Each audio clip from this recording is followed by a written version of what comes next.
Hello दोस्तों, कैसे हैं आप सभी। आशा करता हूँ आप सभी स्वस्थ होंगे, मस्त होंगे। हम लोगों ने क्लास 6 साइंस एनसीईआरटी का सारा चैप्टर कंप्लीट कर लिया है और आज से क्लास 7 साइंस एनसीईआरटी का नोट्स मैं आप लोगों से शेयर करूंगा। पहला चैप्टर है पादपों में पोषण। पादपों में पोषण। केवल पादप ही ऐसे जीव हैं जो जल, कार्बन डाइऑक्साइड एवं खनिज लवण की सहायता से अपना भोजन स्वयं बना सकते हैं। केवल पादप ही ऐसे जीव हैं जो जल, कार्बन डाइऑक्साइड एवं खनिज की सहायता से अपना भोजन स्वयं बना सकते हैं।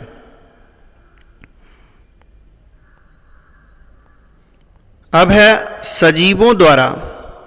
सजीवों द्वारा भोजन ग्रहण करने एवं इसके उपयोग की विधि को ही पोषण कहा जाता है। सजीवों द्वारा भोजन ग्रहण करने एवं इसके उपयोग की विधि को क्या कहा जाता है? पोषण कहा जाता है। पोषण की वह विधि जिसमें जीव अपना भोजन स्वयं संश्लेषित करते हैं स्वपोषण कहलाती है और ऐसे पादप को स्वपोषी कहते हैं। पोषण की वह विधि जिसमें जीव अपना भोजन स्वयं संश्लेषित करते हैं स्वपोषण कहलाती है और ऐसे पादप को स्वपोषी कहते हैं। जंतु एवं अधिकतर अन्य जीव पादपों द्वारा संश्लेषित भोजन ग्रहण करते हैं, उन्हें विषमपोषी कहते हैं। जंतु एवं अधिकतर अन्य जीव पादपों द्वारा संश्लेषित भोजन ग्रहण करते हैं, इन्हें विषमपोषी कहते हैं। हरे पादप अपना खाद्य स्वयं बनाते हैं, इसीलिए उन्हें स्वपोषी कहते हैं।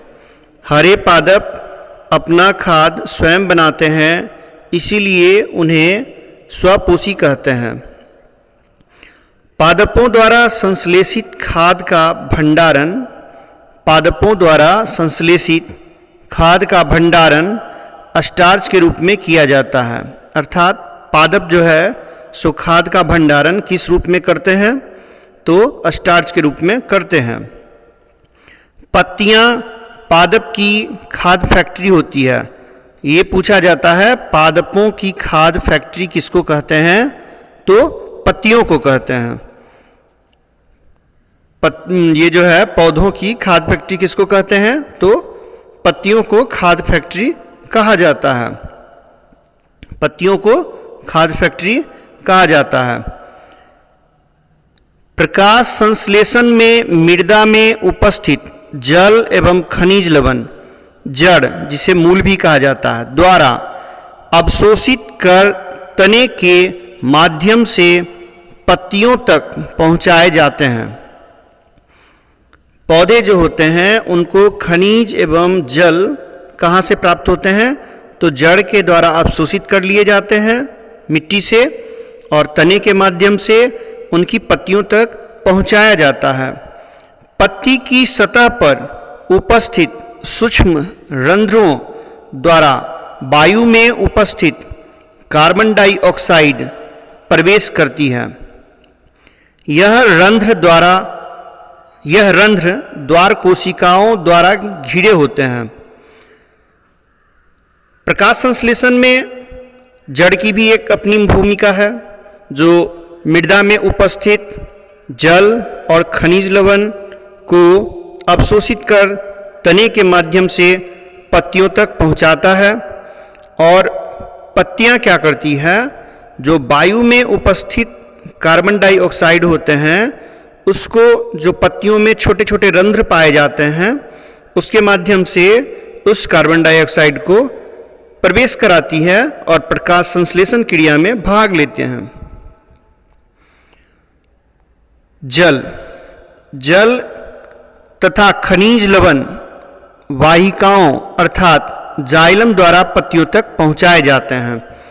ये पूछा जाता है कि पौधों में खनिज लवण और जल, ये जो दो चीज हैं, पौधों में जल तथा खनिज लवण किसके माध्यम से पत्तियों तक पहुंचाया जाता है? तो जाइलम के माध्यम से। ठीक है, जाइलम के माध्यम से। प्रकाश संश्लेषण का जो फॉर्मूला होता है वो इस प्रकार से है। प्रकाश संश्लेषण का जो फॉर्मूला है उसमें कार्बन डाइऑक्साइड और जल को सूर्य के प्रकाश की उपस्थिति में, और ये भी ध्यान रखना है कि क्लोरोफिल भी होना आवश्यक है।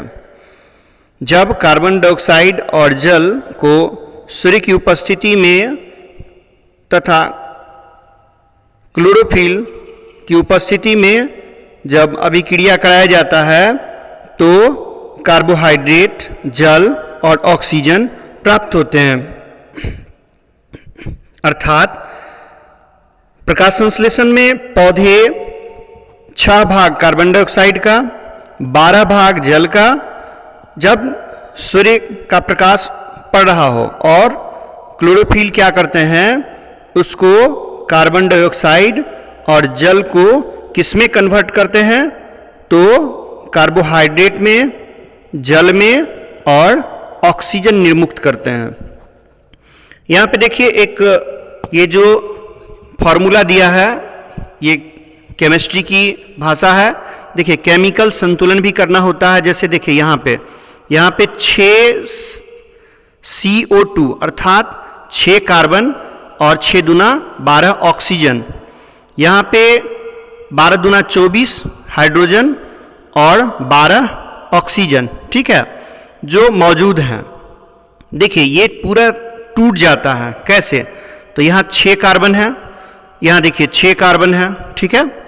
फिर देखिए 6 दूना 12 ऑक्सीजन, और यहाँ पे भी 12 ऑक्सीजन है, तो 12 12 24 ऑक्सीजन। अब देखिए ऑक्सीजन हम लोग काउंट करेंगे तो यहाँ पे देखिए 6 है, 6 ऑक्सीजन है, और यहाँ पे भी 6 ऑक्सीजन है। फिर यहाँ पे 6 दूना 12 ऑक्सीजन है, तो यहाँ पे 12 और यहाँ पे 6, 12 6, फिर यहाँ पे 6, तो 6 6 12 12 24 पूरा हो गया ऑक्सीजन। अब है हाइड्रोजन, तो हाइड्रोजन 12 दूना 24 हुआ, तो यहाँ देखिए हाइड्रोजन कितना है, 12 है। यहाँ पे 6 दूना 12, यहाँ भी 12 है, तो 12 12 24 हो गया। अर्थात ये रसायन में हम लोग जो पढ़ते हैं, इसको संतुलित करने के लिए, समीकरण को संतुलित करने के लिए, तो हम लोग यहाँ से ये भी देख लिए कि किस तरह से ये जो सूत्र होते हैं, ठीक है ना, इसको किस तरह से बैलेंस किया जाता है, संतुलित किया जाता है, हम लोगों ने ये भी देखा।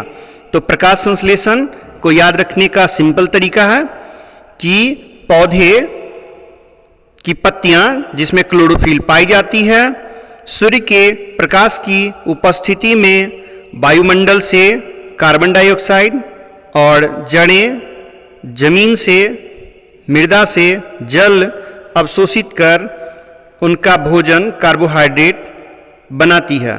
उसके साथ साथ जल भी प्राप्त होता है जो कि बाष्पोत्सर्जन की क्रिया द्वारा होता है, और ऑक्सीजन निर्मुक्त होती है। अब है आगे, पत्तियों में एक हरा वर्णक होता है, पत्तियों में एक हरा वर्णक होता है जिसे क्लोरोफिल कहा जाता है।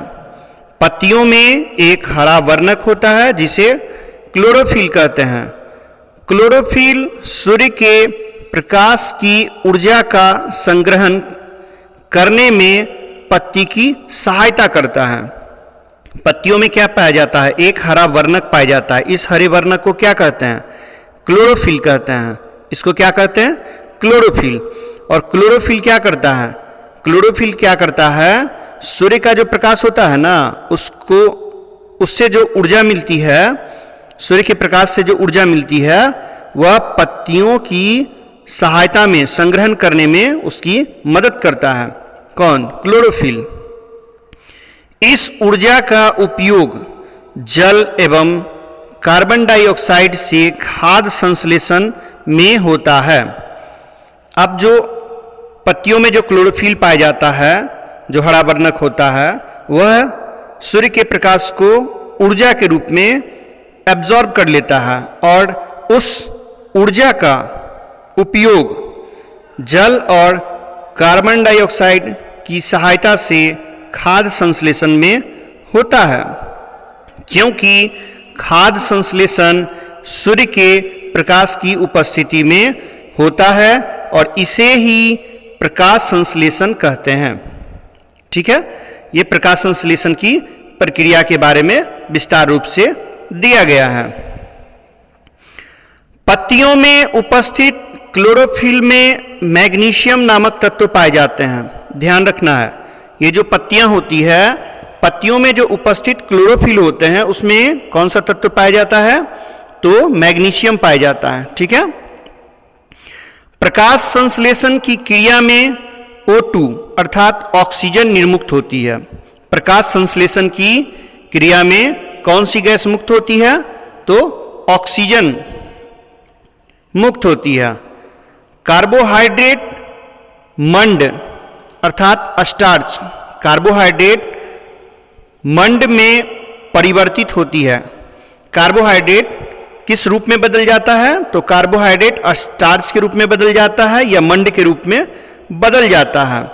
तथा स्टार्च की उपस्थिति प्रकाश संश्लेषण प्रक्रम का संपन्न होना दर्शाता है।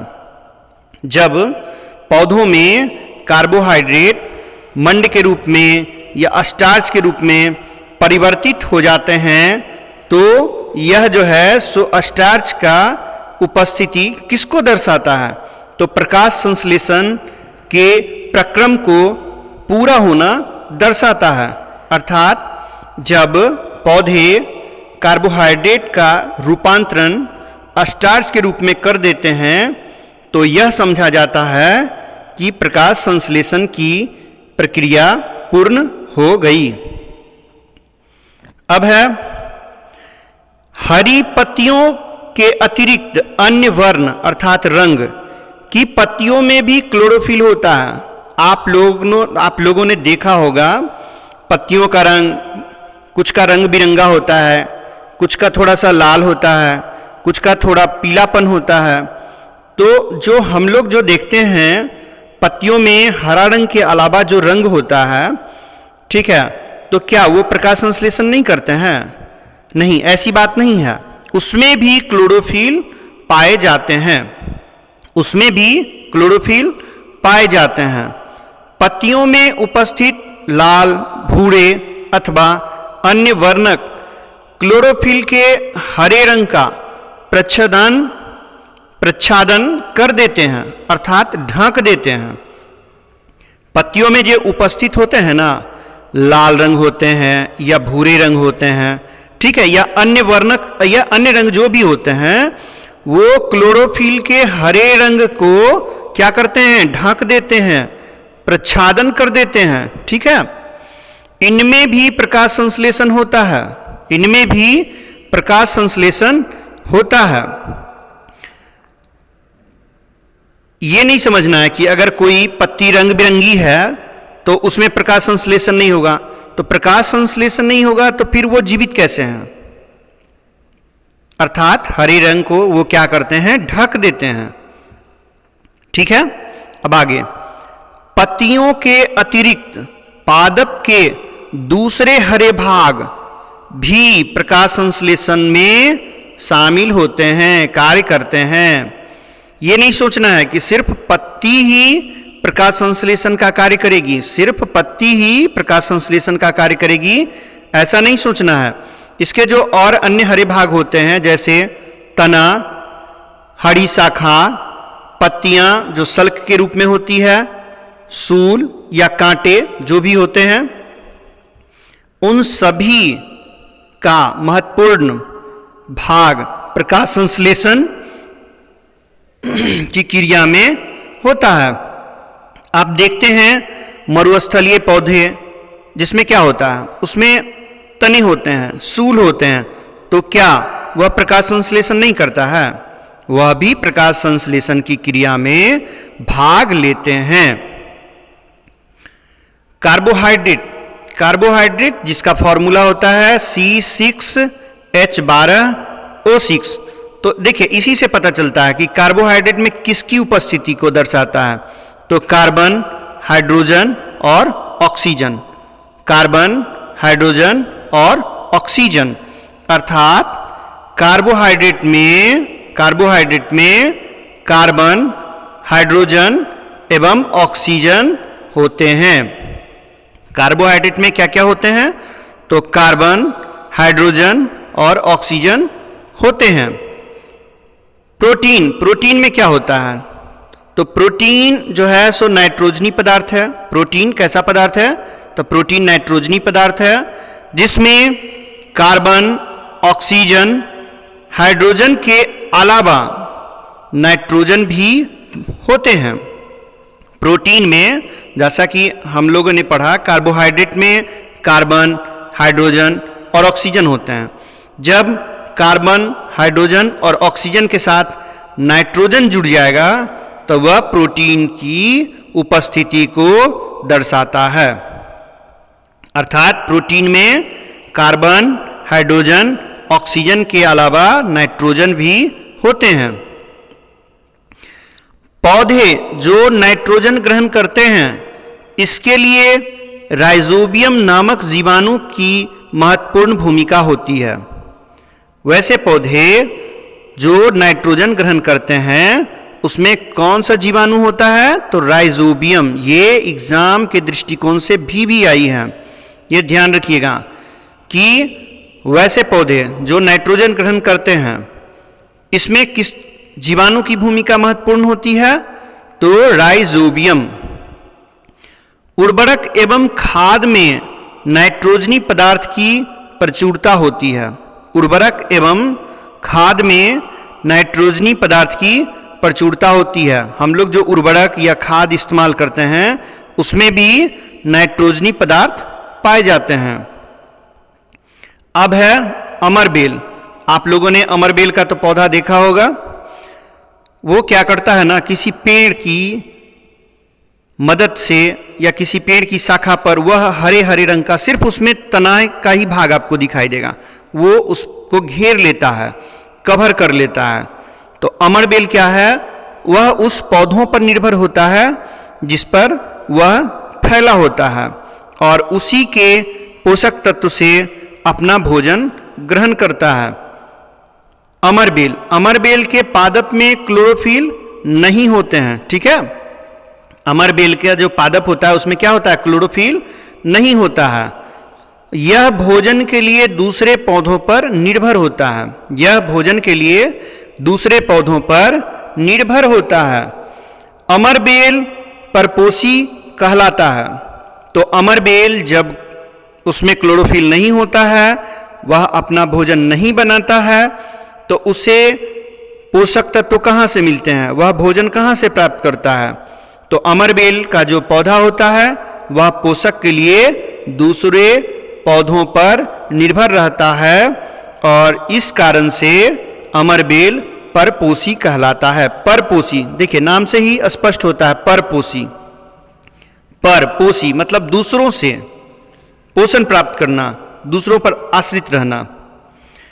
चूंकि अमरबेल दूसरे पौधों से अपने पोषक तत्व को प्राप्त करता है और उस पौधे को नुकसान पहुंचाता है, इसीलिए इसे परजीवी भी कहा जाता है। देखिए कितनी बड़ी बातें लिखी गई है। एक कि परपोषी के अंतर्गत क्या आता है? परजीवी आता है, ठीक है। परपोषी के अंतर्गत परजीवी आता है और परजीवी का क्या काम है? वह अपने फायदे के लिए दूसरे का नुकसान कर देता है। वह जो है सो अपने फायदे के लिए दूसरे का नुकसान पहुंचा देता है, परजीवी कहलाता है। वही काम अमरबेल कर रहा है। अमरबेल क्या करता है?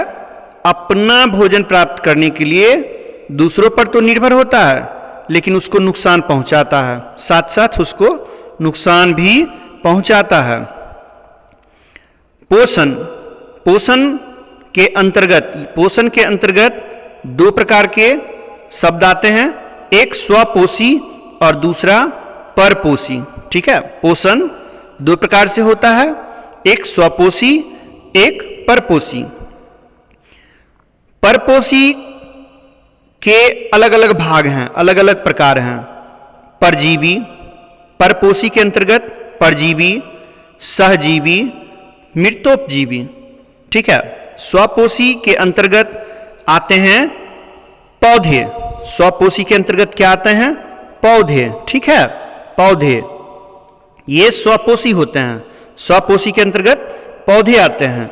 जबकि परपोषी को अलग अलग में भागों में बांटा गया है, जैसे परजीवी, सहजीवी, मृतोपजीवी। अब हम लोग परजीवी को समझेंगे। अभी जस्ट मैंने इसके पीछे पढ़ा था, अमरबेल। ठीक है, मच्छर, खटमल, जू, जोंक, ये समझिए। आपने देखा होगा मच्छर आपको काटते हैं, आपको बीमार कर देते हैं। इससे मच्छर का फायदा होता है, ना कि आपका फायदा होता है। खटमल ये भी शरीर का खून चूसकर आपको नुकसान पहुंचाते हैं। जू जो हमारे सर के बालों में पाया जाता है, यह भी क्या करता है? हमारे शरीर का खून चूस लेता है। जोंक, जोंक देखिएगा, किसी मानव, किसी जीव जंतु, किसी जलीय जीव जंतु जैसे मछली, कछुआ, या आप देख सकते हैं ग्रामीण क्षेत्रों में भैंस, उसमें जब वह चिपक जाता है तो उसके शरीर में प्रवेश अगर कर जाता है तो उससे उस जीव जंतु की मृत्यु तक हो जाती है। वह उसमें प्रवेश कर सिर्फ खून चूसता है। जोंक जो है खून चूस लेता है और उस जीव को नुकसान पहुंचाता है। उसी तरह से अमरबेल भी, ये सभी परजीवी के अंतर्गत आते हैं। और परजीवी किसके अंतर्गत आते हैं? परपोषी के अंतर्गत आते हैं। तो ध्यान रखना है कि परजीवी में सिर्फ एक का फायदा होता है, अपने फायदे के लिए दूसरे का नुकसान कर देता है। अब है परपोषी के अंतर्गत सहजीवी। सहजीवी को समझिए। सहजीवी के अंतर्गत लाइकेन आता है। ठीक है, लाइकेन जो है, इसमें शैवाल और कवक होते हैं। इसमें शैवाल और कवक होते हैं। शैवाल और कवक के मिलने से लाइकेन बनता है और शैवाल और कवक एक दूसरे को पोषण प्रदान करते हैं। इस तरह से सहजीवी के अंतर्गत जो भी आते हैं एक दूसरे को फायदे पहुंचाते हैं। सहजीवी का एक आप उदाहरण ग्रामीण क्षेत्रों में देख सकते हैं। आपने देखा होगा कि जब गाय भैंस जब चरते रहती है तो उसके पीठ पर बगुला बैठ जाता है, और ऐसा आपने किताब में भी देखा होगा, उस चित्र को देखा होगा आपने। तो बगुला क्या करती है? जो गाय भैंस के शरीर में जो कीड़े पाए जाते हैं उसको वह खा लेती है। तो इस प्रकार से बगले को भोजन प्राप्त हो जाता है और उस जानवर को, उस जीव को, जैसे गाय भैंस को उस कीड़े से उस कीड़े से क्या होता है? छुटकारा मिल जाता है। अर्थात भैंस के शरीर पर जो कीड़े पाए जाते हैं उससे पोषण कौन प्राप्त करता है? बगुला। और बगुला क्या करता है? उसके शरीर की गंदगी की सफाई करता है। अर्थात ये बगुला और भैंस सहजीवी के अंतर्गत आएंगे। उसी तरह से लाइकेन का पौधा भी सहजीवी के अंतर्गत आता है। अब है मृतोपजीवी। मृतोपजीवी देखिए, जैसा नाम से स्पष्ट है, मृतोपजीवी अर्थात जो मरे हुए से अपना पोषक प्राप्त करते हैं। अर्थात जो मरे हुए से अपना पोषक प्राप्त करते हैं मृतोपजीवी कहलाते हैं। जैसे मशरूम को आपने देखा होगा, जिस तरह से किसी फसल की, जैसे मक्का की, धान की जिस तरह से खेती होती है, वैसे मशरूम की खेती नहीं होती है। उसे एक जहां पे प्रकाश कम से कम पहुंचता हो, उसे खुले स्थानों पर उगाया नहीं जाता है। ठीक है, ये मृतोजीवी कहलाते हैं। अब हम लोग आगे चलते हैं। आशा करता हूं कि आप लोग जो है सो परजीवी, सहजीवी, मृतोपजीवी ये सभी अच्छे तरह से समझ गए होंगे।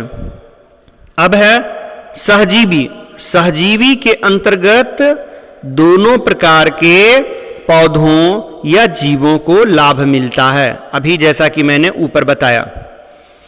मृतोपजीवी, मृतोपजीवी में जो पौधे या जीव होते हैं वे मरे हुए या सड़े गले हुए, ठीक है, पदार्थों से अपना भोजन ग्रहण करते हैं। मृतोपजीवी, मृतोपजीवी कहने से ही पता चलता है कि वैसे पौधे या जीव जो मर गया है उसके सड़ने या गलने से वह अपना भोजन प्राप्त करता है। अब है कीटभक्षी पौधे के बारे में। अब है कीटभक्षी। कीटभक्षी पौधे भाई कैसा होता है? तो कीटभक्षी पौधा क्यों कहा गया है? तो वह क्या करता है? कीटों का भक्षण करता है, मतलब कीटों को मार के खाता है। इसके उदाहरण है घटपर्णी, इसके उदाहरण है नेफेंथिस, ठीक है। बस ज़्यादा नहीं जानना है आपको, इतना बस याद रखना है कि कीटभक्षी पौधे कौन कौन से होते हैं। तो घटपर्णी कीटभक्षी पौधे हैं, नेफेंथिस ये भी कीटभक्षी पौधे हैं। इसे पीचर प्लांट भी कहा जाता है, ठीक है। घटपर्णी को पीचर प्लांट भी कहा जाता है। यह कीटों से नाइट्रोजन अर्थात N2 की पूर्ति करता है। यह मुख्य रूप से ये जो घटपर्णी है मेघालय में पाया जाता है। ये क्या है ना कि यह कीड़ों को जो पकड़कर रख लेता है अपने ढक्कन में, इसका जो होता है इस तरह से घड़े जैसा मुंह होता है और इसके ऊपर एक ढक्कन लगा होता है, ठीक है। जब कीड़े इसमें प्रवेश करते हैं तो यह ढक्कन ये पहले खुला होता है, इधर खुला होता है, ठीक है। और जब इसमें कीड़े प्रवेश कर जाते हैं तो यह ढक्कन बंद कर लेता है। और ऐसा क्यों करता है? तो यह जो है सो नाइट्रोजन की पूर्ति के लिए करता है। ये इंपॉर्टेंट है, ठीक है। यह नाइट्रोजन की पूर्ति के लिए कीटों का भक्षण करता है। और घटपर्णी अर्थात पीचर प्लांट मुख्य रूप से भारत में मेघालय में पाया जाता है। अब है कवक। कवक के उदाहरण कौन कौन है? कवक या फंजाई के उदाहरण मशरूम, ईस्ट ये सभी कवक या फंजाई के उदाहरण हैं। कुछ कवक उपयोगी भी होते हैं और कुछ औषधि के रूप में इस्तेमाल होता है और कुछ रोग भी उत्पन्न करते हैं। कुछ कवक जो है सो हमारे लिए फायदेमंद है, उनका उपयोग किया जाता है, ठीक है। कुछ कवक का उपयोग भी होता है। कुछ कवक को औषधि दवा के रूप में इस्तेमाल करते हैं और कुछ कवक रोग भी उत्पन्न करते हैं। जैसे अगर कवक से रोग होता है तो कौन कौन से उसके उदाहरण हैं? तो कवक से होने वाले रोग दम्मा, दाद, खाज, खुजली, एथलीट फूड, गंजापन ये सभी कवक से होने वाले रोग हैं। औषधि के रूप में हम लोग पेनिसिलिन का इस्तेमाल करते हैं। औषधि के रूप में हम लोग पेनिसिलिन का उपयोग करते हैं। लाइकेन, लाइकेन किसका बना होता है? तो लाइकेन शैवाल और कवक का बना होता है। शैवाल में क्लोरोफिल होता है जबकि कवक में क्लोरोफिल नहीं होता है, ठीक है। लाइकेन शैवाल और कवक का बना है तो शैवाल में क्लोरोफिल की उपस्थिति होती है जबकि कवक में क्लोरोफिल की उपस्थिति नहीं होती है। कवक शैवाल को जल एवं पोषक तत्व उपलब्ध कराता है और शैवाल प्रकाश संश्लेषण द्वारा संश्लेषित खाद्य कवक को देता है। देखिए दोनों एक दूसरे को, इसीलिए इसे हम लोगों ने जो पढ़ा था सहजीवी, ठीक है, इसको सहजीवी कहते हैं, ठीक है। लाइकेन को सहजीवी कहते हैं। ये जो है कवक क्या करता है? कवक शैवाल को जल और पोषक तत्व उपलब्ध कराता है, और शैवाल प्रकाश संश्लेषण द्वारा जो खाद बनाता है उसे कवक को देता है। अर्थात दोनों एक दूसरे पर निर्भर होते हैं। राइजोबियम, राइजोबियम नामक जीवाणु चना, मटर, मूंग, सेम जैसे अन्य फलीदार पौधे या पादप अर्थात दलहनी पौधों की जड़ों में पाए जाते हैं।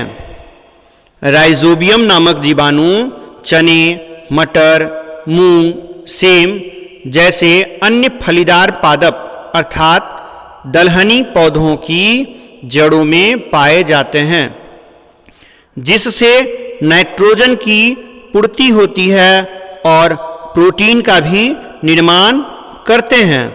यह सहजीवी संबंध के उदाहरण हैं। ठीक है, ये जो दलहनी पौधे होते हैं उनकी जो जड़ों में राइजोबियम नामक जीवाणु जो पाए जाते हैं, दोनों एक दूसरे को फायदे देते हैं और ये सहजीवी संबंध को दर्शाता है। अर्थात सहजीवी का ये एक अच्छा उदाहरण है। कवक, कवक जो है सो परपोषी के उदाहरण है। कवक की कोशिका भित्ति किसकी बनी होती है? काइटिन की बनी होती है। कवक की कोशिका भित्ति किसकी बनी होती है? तो काइटिन की बनी होती है। कवक अपना पोषण मृत एवं अपघटित जैव पदार्थों से प्राप्त करते हैं। कवक जो है सो अपना पोषण कैसे प्राप्त करते हैं या किससे करते हैं? तो मृत एवं अपघटित जैव पदार्थों से प्राप्त करते हैं। ये मृत जीवी कहलाते हैं।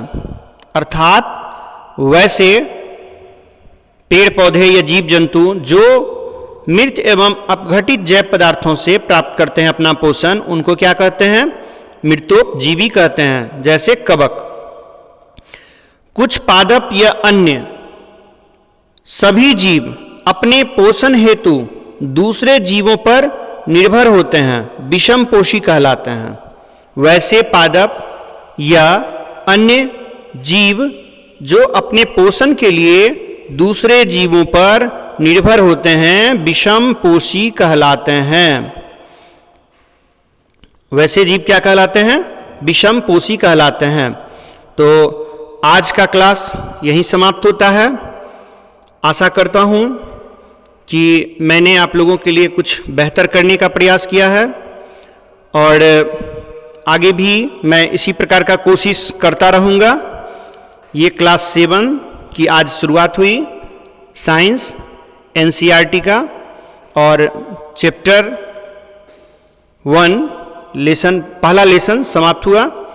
और अगर आपको ये अच्छा लगे तो कोशिश कीजिएगा कि मोकामा क्लासेस जो है सो इसको सब्सक्राइब कर दीजिएगा। ठीक है, मोकामा क्लासेस को सब्सक्राइब कर दीजिएगा और बेल आइकन को दबा दीजिएगा। अगर आपको अच्छा लगे तो अपने मित्रों से भी इसे शेयर कीजिएगा और मैं इसे निरंतर बढ़ाने का प्रयास करता रहूँगा।